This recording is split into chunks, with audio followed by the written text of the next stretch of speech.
And we started going through lists of actresses and who was right for the role. You have to remember that Sigourney Weaver in those days was not a big star, and she tested for the part. I got this audition.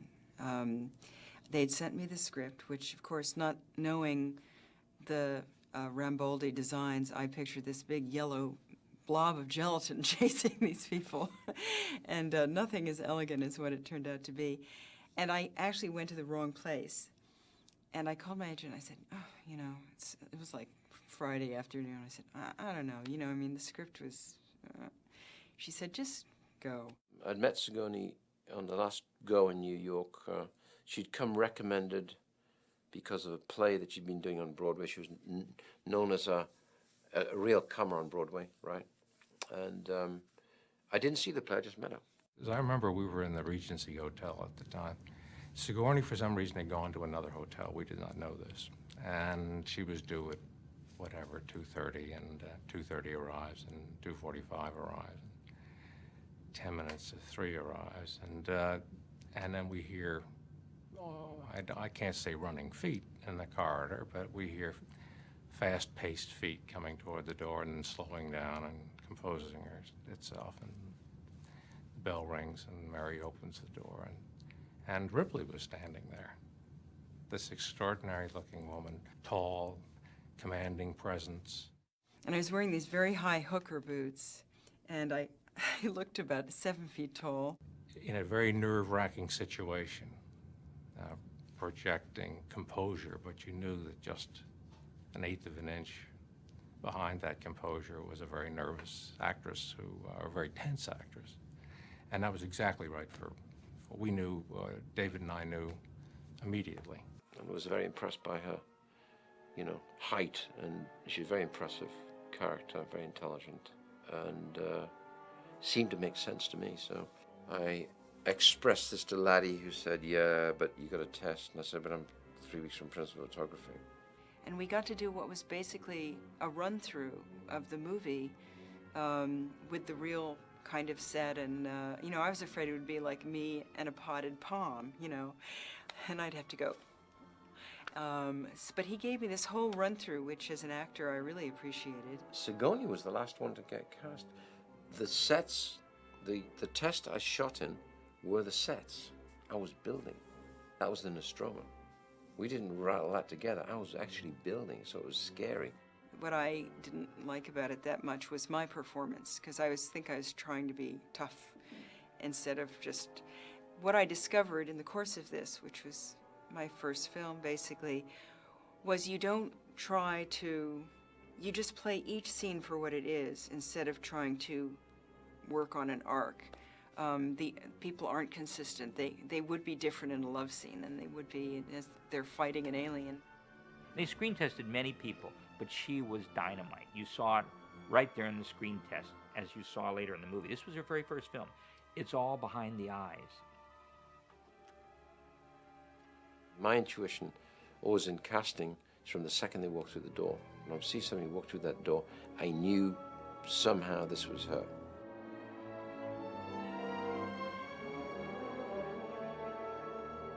The first week, I had to I think, grab Jonesy, and I was wearing glycerin because it was supposed to be hot and we were supposed to be sweaty.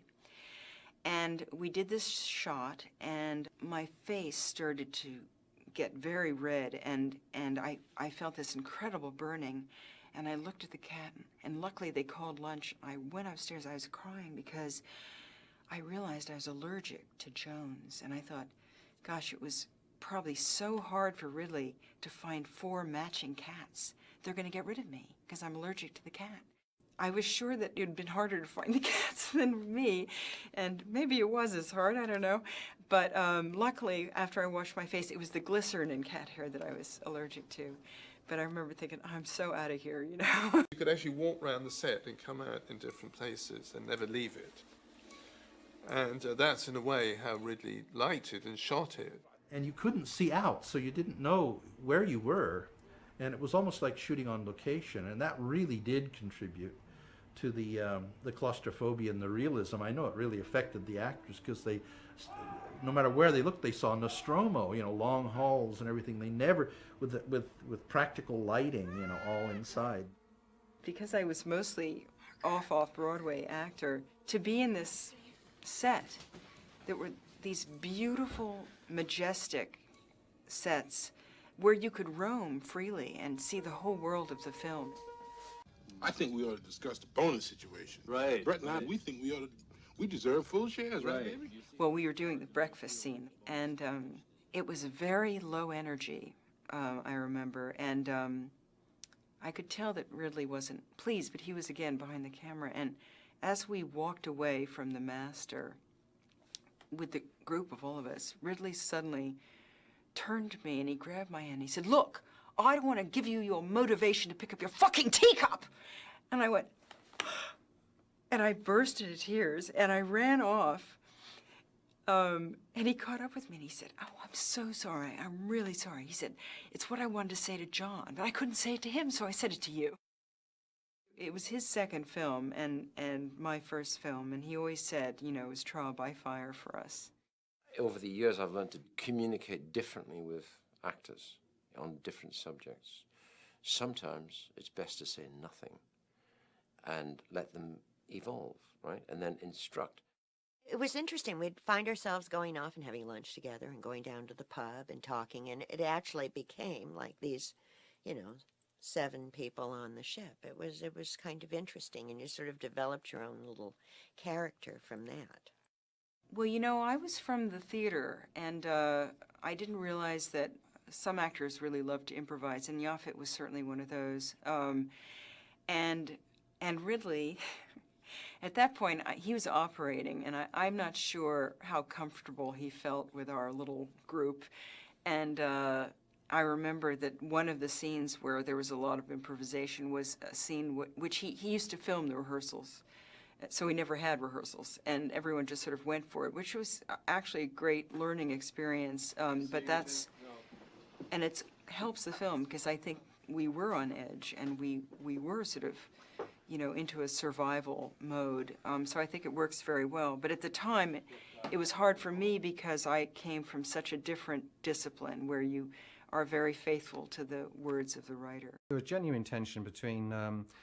Funnily enough, the tension in the film between the below decks guys, between Yaphet and Harry Dean Stanton, was sort of reflected to a degree actually in reality, because I think Sigourney found it quite lonely, being the sort of, you know, the heroine amongst all these kind of tough guys, and it's certain parts of that atmosphere I think carried on a bit.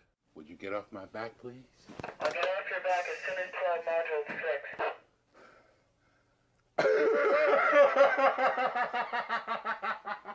Sigourney had certain nervousnesses because Ridley wasn't inviting her at all to Russia's, and it was an early movie for her, so she wasn't quite sure how she was coming over.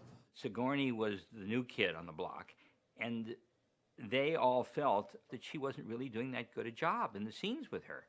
And they were grumbling among each other and felt that it might hurt the success of the film.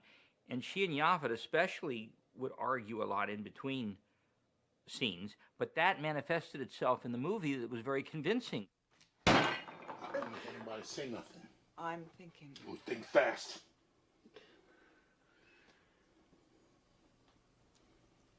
Unless somebody can come up with a better idea, we're going to proceed with Dallas's plan. She started out being very emotional and all of this stuff because of Dallas dying, and he just kept pushing her and pushing her.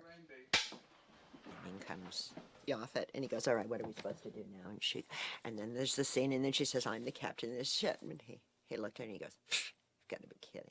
Listen, I'm not drawing any goddamn straws. I'm killing that thing right goddamn now, and I'm not waiting. That's what I'm talking about, Parker, if you will listen. Let's hear it. I'm listening. I want to hear the plan. Well, the third time he comes on, he goes, "You're the captain of the ship? I'm 250 pounds, black as can be. I have a fucking following, bitch. So if you're the captain of this ship, you better fucking tell me I am." Well, off he goes again. This time he comes on, and I'm sure that Ridley was egging her up because she had to be really, really strong.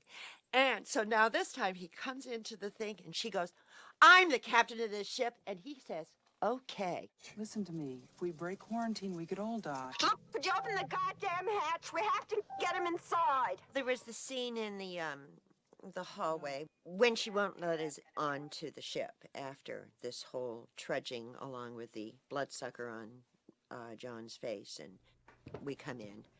And then she starts getting upset and saying, you know, we shouldn't be there. And then I slug her. Well, every time I went to hit her, she would duck the hit. Right, what the fuck is going on? Hey! And so Ridley came over and he said to me, get her this time. So I thought, well, what am I supposed to do? I went like this, she ducked, and I came back and hit her that way. She went right into it. I didn't mean to hurt her. She literally went right into it. What the fuck is going on? Hey! And she burst out crying, and that's what pissed her off. Because she said that Ripley wouldn't cry. So she wasn't too happy about that, and she didn't feel that it was necessary to do that. But I guess Ridley felt that it was necessary to do that.